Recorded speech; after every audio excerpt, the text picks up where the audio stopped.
Welcome to the channel. Today let's talk about Sun in Pisces for 2026. Leave a like and subscribe and let's get into it. Overall, we can expect similar things in Pisces season whatever the year. Sun in Pisces brings more emotion, flexibility, absorption and spirituality to your actions, visions and expressions. And because of the mutable aspect of this water sign, you and others can feel more attached, compassionate, or delusional to your own or external examples and to sources of attention and pleasure. This alignment can make everybody a bit more open to receive and accept expressions, visions, imaginations, beliefs, and faith systems that are connected to spirituality, creativity, and relationships. With this transit, there is also the possibility for visions, actions, and expressions that are a bit more out of the ordinary or a bit more out of common sense to be received and supported in a more abundant manner. And when it comes to organization, practicality, and responsibility done in mutable and flexible ways, the world can be more focused on the purpose, the feeling, or the wisdom instead of being focused in the practicality, the objective, or the reality behind and involving organization and structure. This happens because those qualities are from Virgo or the sixth house, which are the opposition to Pisces and the 12th house. So that does not mean those things don't go along with each other. They actually sync up very well, but right now the sun is bringing more focus and attention to the feeling, to the purpose, to the wisdom, to the how we do it or why we do it that derives and supports or stops the organization, the practicality, and realism. Because Venus is exalted in Pisces, when the Sun goes through the 12th house, there is more possibilities of extreme actions, expressions, and visions in the areas of love, pleasure, and attachment. On the other side, this can also bring more enthusiasm and more connection to creativity and spirituality that are backed and supported by illusion, dreams, nightmares, and emotions that come from places of connection, pleasure, but also it's very easy to get more involved and to justify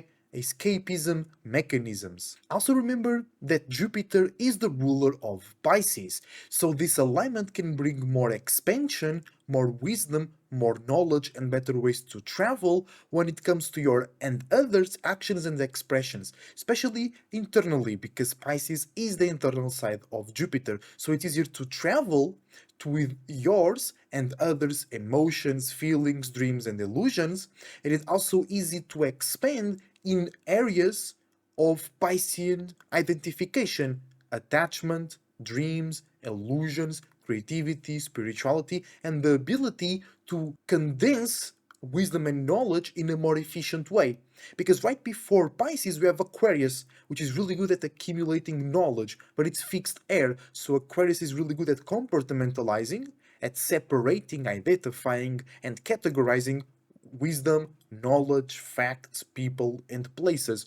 While Pisces takes that and makes it more efficient instead of everything being compartmentalized and separated and organized. Everything is in a good flowing system to allow access to that information while maintaining a good manner and source of flexibility, efficiency, and speed in understanding, updating, and using the information that is stored in that memory system. While Aquarius can sometimes be a bit slow to integrate new information, and they can be a bit hard to communicate about because they need to use their own system and their own connections to remember and communicate stuff. Pisces makes it all more efficient. And it comes to mind the example of the brain, where the brain gets all rugged and all wrinkly to achieve efficiency in storing memory. So it's not about the size of the brain. Usually, intelligence is associated to the number of ruggedy, wrinkly surface in the brain. So Pisces is the ruggedy part of the brain, while Aquarius is the aspect, is the brain itself, we can say, where it accumulates and receives information. And then Pisces is that update, is that efficiency, making that information more accessible.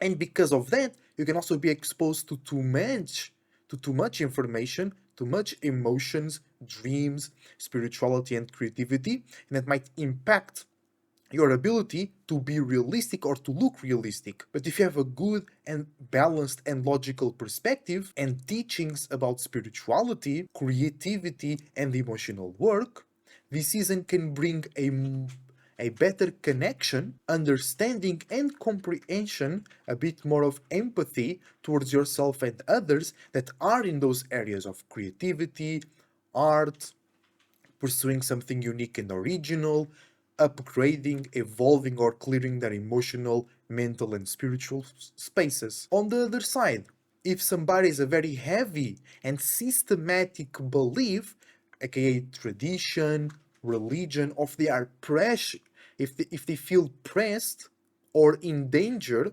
about their spirituality. Imagine some people are in groups that if they question or do something different about spirituality or about the culture, they will be punished or shoved away. So if somebody is in those areas, Pisces season always brings a bit of confrontation, because Pisces, it's all about finding some sense of truth, finding some sense of connection between you and the universe, between your spirit and all the spirits around yourself. So if you feel punished, pressed, or if you see some limits or something that's not normal, something that it's too much in the areas of spirituality, Pisces will do two things. Will start to slowly drift away, will start to slowly be mutable and integrate itself with other visions and other beliefs, or will go extreme into coping mechanisms and be more attached, be more used, be create more dreams and illusions to justify their presence in that environment that uses religion, culture, faith, and emotions to manipulate, to punish, and to bring a sense of shame. Otherwise, you'll not be a part of the group or you will not survive. In certain countries, people get punished by questioning ideology and religion. At the end of the day, we're talking about Pisces, right? So this alignment can be used to cast illusions, dreams, and imaginations to yourself or to others around you, or you can be more prone to see and pay attention and spend some more time thinking and connecting to yourself, to whatever others are expressing and creating images, feelings, emotions, and expectations about spirituality, creativity, and very possible as well is for you and others to see within a bit more logical sense, if you can bridge it, the purposes and the meanings behind organizations, behind structures, behind governments, behind being entities. Because we start to talk about that, big corporations and whatever, when we go into Capricorn, for example.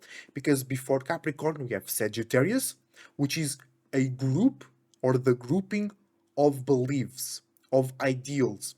From that, we create limits, boundaries, networking, and association.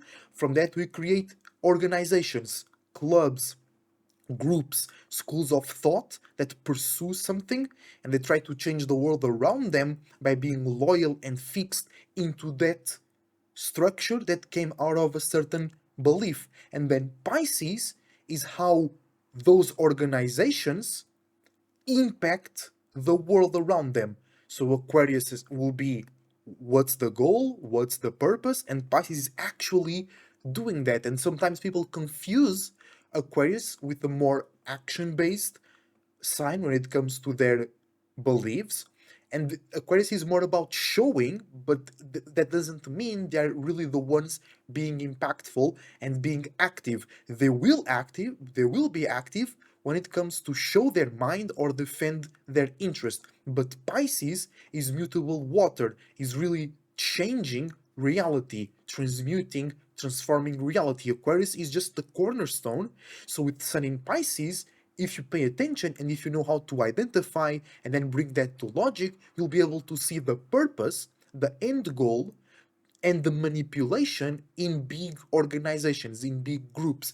And on the positive side, you can see how you as an individual can be mutable to get into certain systems, use them for your benefit, for support, or for organization, while you don't give them all of your eggs, all of your emotions, and all of your beliefs, and then you can come out not even entirely. You can just maintain your individual space and be a part of something to give you support while you keep expanding on your own beliefs and individual objectives.